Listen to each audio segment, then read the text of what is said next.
Welcome to part 1 of Competency 4 quiz. In this video, we will work with a variety of algebraic patterns. Number 1, given this sequence of numbers, 1 to the negative 1, 2 to the negative 1, 4 to the negative 1, 8 to the negative 1, and 16 to the negative 1. You may notice that each of those can be written in another way. But anyway, they want to know, what is the general formula? Okay? Well, I don't see a common difference. This really has to be a common ratio, okay? And if we set up our common ratio, we have 2 to the negative 1 over 1 to the negative 1. Okay, well, let's write that as a fraction. 2 to the negative 1. That needs to be negative 1. Go down 1 to the negative 1. Okay, push enter. That is a half. Now, we can go ahead and try 4 to the negative 1 over 2 to the negative 1. But something tells me that that's going to reduce to a half. So let's see. 4, carry it up, negative 1, go down, and we have 2, carry it up to the negative 1, push enter. And that common ratio, R, it does equal half. You can try the others, but I don't want to waste your time in a video. Okay. You may want to stop the video and follow through. Anyway, we know that we have a formula to help us out, and that is A times your common ratio, but common ratio to the negative, to the one, the n minus 1. Okay. Well, we know that 1 to the negative 1, let's see what that is. That's our A, our first term here. That would be right here, okay? So 1 carried up to the negative 1 is suspiciously just 1. So what are we really looking at? We are looking at 1 half to the n minus 1. Okay, now let's look at the other way we can write our sequence, and let's look at our ABCD options. Okay. Well, I'm looking at D.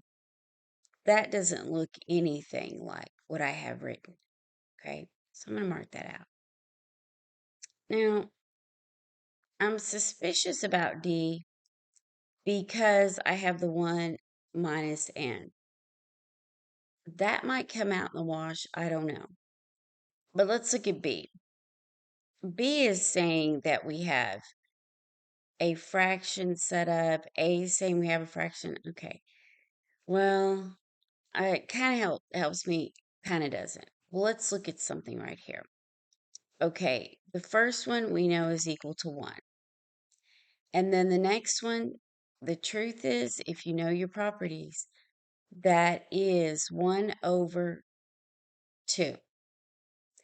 And then the next one is 1 over 4. And then the next one is 1 over 8. And then we have 1 over 16. So we know for each of those, the numerator is going to be 1. So it has to pan out in our pattern to give us each value at each position has to have a numerator of 1. Okay? Well, let's see what's going on with our denominators. Well, that's position 2. So that's where our 2 to the n minus 1. Okay, to get a half, I'd need 2 to the n minus 1. And let's see if that works on a fourth. Well, we still have the numerators the same. And remember, here, let me change colors. This is n equals 1, and then n equals 2. and then n equals 3, and n equals 4. So let's look at n equals 3. Would that equal a fourth? Okay, let me a sidebar note here. 1, 2. Remember, 1/4 is in position 3. So that would be 3 minus the 1, okay, which would be 1 over 2 squared. Yes, that is 1/4. So looks like that's going to work, but I don't see that anywhere. Well, what I can do is I can eliminate A and B, look at C, and let's see if it won't just pan out. Will it be copacetic? Okay, well, let's kind of go backwards. If we know that we want it to keep our base 2 and bring it out of the denominator, and you'll have to kind of look at this carefully. What happens is we will have 2, and then everything becomes negative with my n. Okay, and I can even put a little equal here. And I'll put another equal here. Well, what really happens? We have 2 to the negative n plus 1, and that equals 2 to the 1 minus n. Okay, but you have to put your properties into play. Okay, all right, now let's look at number 2. Okay, so what is the rule that would determine the nth term of the sequence represented by the illustration? So this is what I'm going to do. I am going to section them off, and then this is n, and let's give this a numeric value, okay? So we have n1, n2, n3, n4, and the value here is 2. And this value is 6. And I see 3 times 1, 2, 3, 4, 5, 6. 3 times 6 is 18. And then I see 1, 2, 3, 4, 5, 6. That's 6 by 1, 2, 3, 4, 5, 6, 7, 8, 9. 6 by 9. Okay. Well, if you don't have your multiplication tables memorized or you're tired during the test, say 6 times 9, which equals 54. So this one over here, I'm going to circle it. It's 54. Okay. So are we looking at a common difference? No. And we can tell by our A, B, C, D options that we are not looking at a common difference. So we need to deal with ratios, okay? So let's look here on the first one. 6 over 2, that's 3. And then 18 over 6, I'm going to say that's 3. And then 54 over 18, I'm going to put that in my calculator, but I'm going to take a stab in the dark and say that that equals 3. Okay, let's get our fraction going here. And let's say 54, go down, divided by 18. And yes, that's 3. So suspiciously, my common ratio is 3. Okay, so I'll set, oops. Okay, I was going to write R instead of 3. So let's set it up. I have my common ratio. And I know I need n minus 1. Now all I need right here in front is my A. And my A, my first, where my n1 is, that will be 2. So let's see if we have anything close to it. Okay, A, you cannot multiply the 2 and the 3. You cannot multiply the A times the R. The common ratio has to be calculated with this exponent first. That's order of operations. So A violates order of operations. B, that's some kind of a strange distribution and it's linear. So That definitely is what we want. Same thing with C. That would be linear. And obviously, if you're looking, D is exactly what we want. It's another and probably better way to write what we have. Okay? All right, let's go to number 3. Number 3. What is the 50th term of the sequence 5, 9, 13, and 17? Okay. Are we looking at a common difference or a common ratio? I'm seeing a common difference. I see 4 here and 4 here and 4 here. So I'm going to say that D equals 4. Okay. And we know what A is. D equals 4. A equals 5. All right, well, let's proceed. We are looking for the 50th term, which is a sub 50.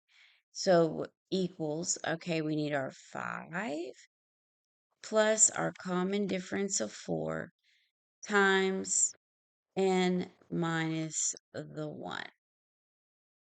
Okay, well, we know what n is. That's 50. Well, let's put that in our calculator.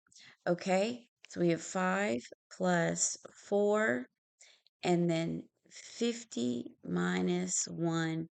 Now, remember, we could do things in our head, but it's probably best not to during a test.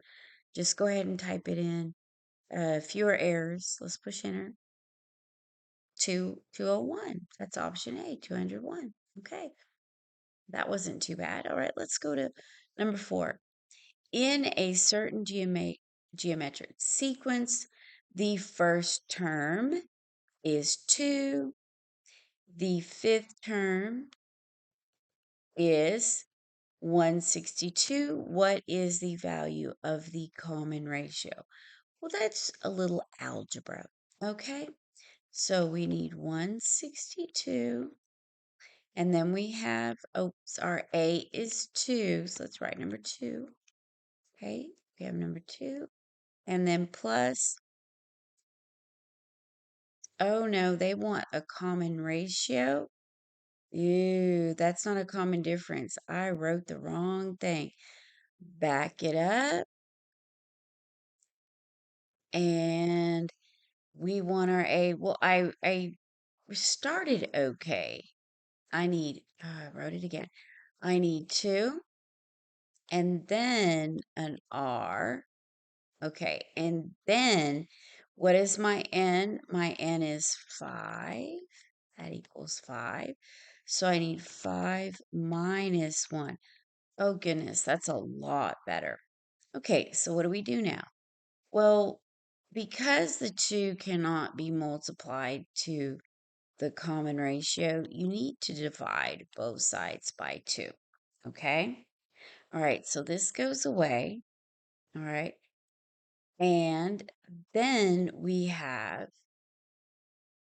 I'm going to go ahead and put this in the calculator because I'm looking where if I don't, we might have some problems. So 162 divided by the 2, that's 81. Ah, okay, now it's starting to make sense.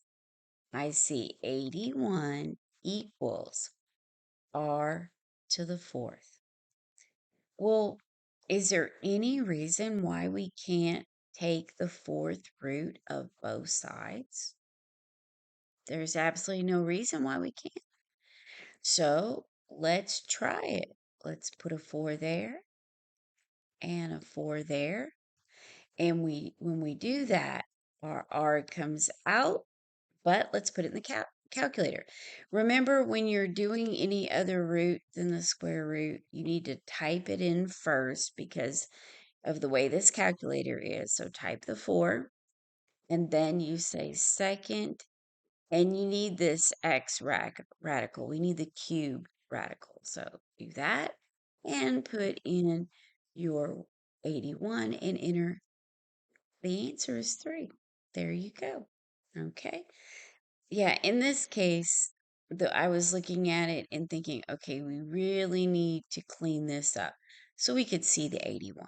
Okay. Now let's look at number 5. Which model represents the following? -9 equals x squared plus 1.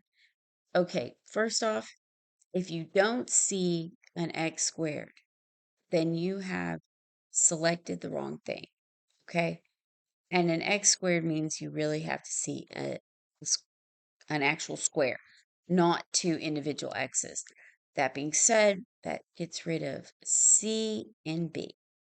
Now we have the 2x squared, okay? And then with the 2x squared, we must see a positive singleton, a one value positive for our purposes.